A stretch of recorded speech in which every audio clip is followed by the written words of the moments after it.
sa kanilang internal operation ang 5 lalaki, kabilang nga dyan si Franco Babanta, ang CEO at founder ng matapos nga masangkot sa tangka umunong pangingigil kay dating House Speaker Martin Romualdez.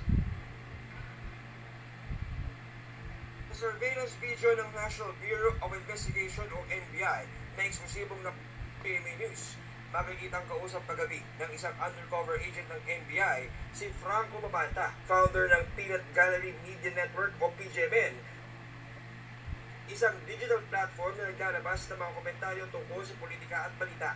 Ayon sa NBI, inireklamo si Babanta ng pangingikil kay dating Speaker Martin Romualdez. Ang pagkakaalam ni Babanta, staff ng kongresista ang kanyang kausap. Dala ng undercover agent sa isang hotel sa Makati ang isang duffel bag na may laman umanong pera para ibigay kay Babanta.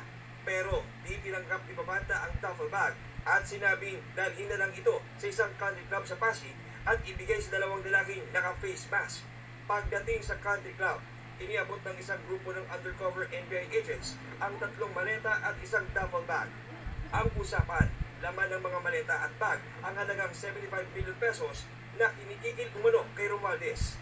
Pinasok ng dalawang naka-face mask ang mga maleta at bag sa country club. Didiretso sa isang kwarto kung nasaan si Babanta. Pagkakuha ng hudyat, pinasok ng NBI ang function room na inupahan ng mga suspect.